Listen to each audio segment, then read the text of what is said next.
What are we going? We're not going to do horse sperm and salmon crepes, are we? That was our GM chat. No, you can't get it at this time of year. Okay. So, yeah. I like you. So we're dessert time, I guess. Nice. So they obviously decided that you need to be sweetened. Yeah. Terrible. Right, this time of year, the last of the season peaches, you get a variety called Golden Queen, which is these ones here, and they're very late coming, and they're very firm, and they're great for cooking because they have a real natural tartness to them. But they don't look very juicy. Are they juicy or not? You can eat one, and we won't miss it. So we're not bad. We're gonna do some honey roast peaches. So again, honey and a good Kiwi product. So a nice spoon of honey. Manuka honey or any honey, or bush honey? Personal preference, I guess. Yeah.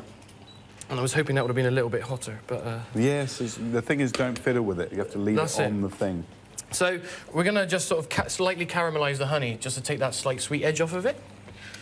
So you just take it to a sort of just so it starts changing colour. Right. And then we're gonna add the peaches to this. And we've got a nice, great fresh bit of vanilla here, which is one of my favourite products.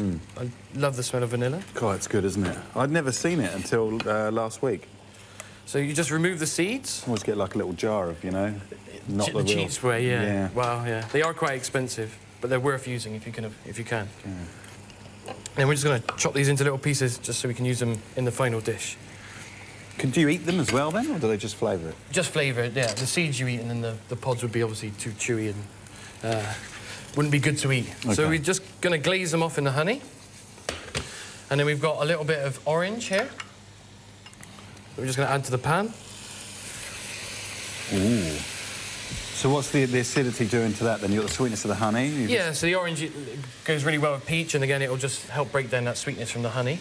And there's one more ingredient that I've forgotten. Butter. Yeah, we couldn't do a dish without butter, I'm afraid. And then this is going to make you sort of like a honey butterscotch sauce. Oh, now that sounds good. So, I mean, again, it's personal preference how much you like your peaches cooked. You can just glaze them and finish them in the oven if you like them quite soft. I've got to be honest, I've never cooked peaches, so I've no idea what my preference would be. OK, fair enough. What's your preference? I like them sort of like that, just glazed, so they're still quite raw and you've still got the natural flavours in OK, so they keep some of that firmness too. Exactly. So they don't go to mush. Yeah, fantastic. So we've done a really simple panna cotta. I mean, probably the easiest dessert to make.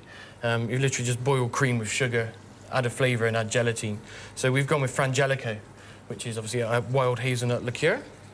Yes. Yeah. Hazelnut, peach is great, honey, all those sorts of flavours. And we're just going to dip it in some hot water. So you need to set these up preferably overnight. OK, so they go... Yeah, and the water's not... And then you're going to try and get them out. Exactly. Probably the water's gone too cold now. We'll get it out. Oh, let me just use the hot tap.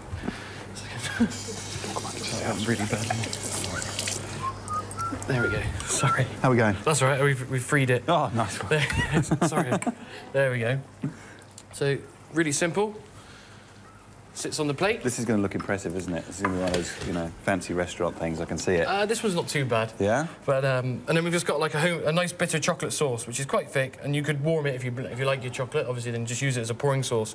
And I would suggest it is really worth, you know, in the recipe it says get a good quality... oh, sorry, I've left the tap running. It's all right.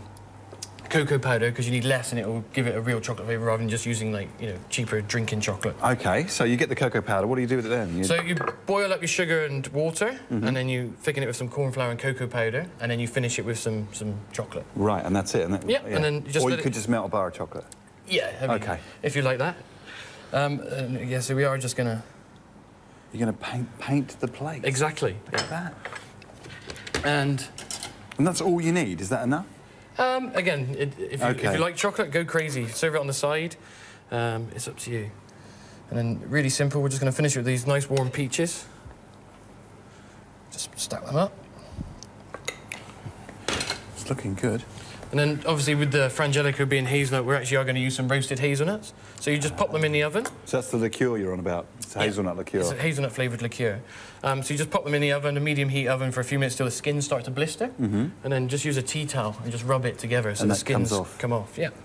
And then we're not going to do anything fancy. We're just going to crush them up, firing them across the kitchen. That's going to add another texture as well, isn't it? Yeah. You know, you've got the crunchiness there and the softness, and plus you caramelised and the firm and the... Exactly. Everything going on. I think some people forget about we eat very textural as well, but people forget about that. I've noticed, I mean, I don't eat in fancy restaurants at all, but when I was down in Queenstown recently, I had a meal in Saffron, and the only way I could describe was it was an explosion of stuff going on in your mouth, just from flavours and textures. And that seems to be the difference between, you know, domestic, what you cook at home, and what you cook in these fancy places. Yeah, I mean, most people will have a general idea of what flavours work together. I think it's just how you do it and making sure that you're true to the flavours.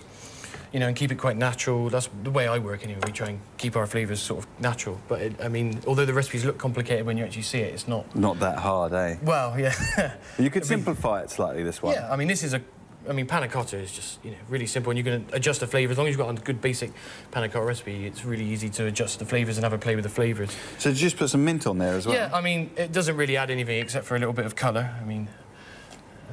I thought you were going to take the glory shot and finish it with a... I was going to try it. Yeah, I mean, just beautiful. So, I mean, that is simple. I mean, it'd be great with some ice cream as well. True. Again, taking in the other element of the, you know, the cold and hot thing. Beautiful. So if you do want to have a crack at making this at home, these are the things that you're going to need. You're going to need cream, sugar, frangelico, gelatine leaves, corn flour, cocoa powder. I always want to say cocoa. It's cocoa powder. Peaches, honey, vanilla pod, oranges and butter. Looks fantastic, actually. Can I just try one of those peaches now? Yeah, go. Here we go. Just let you know. Oh, that's good. I don't have a sweet tooth, but I can see the attraction of that. It's beautiful. It's not overly sweet. No, it's not. It's nice, isn't it? The peaches coming through, caramelised, beautiful. Thank you so much.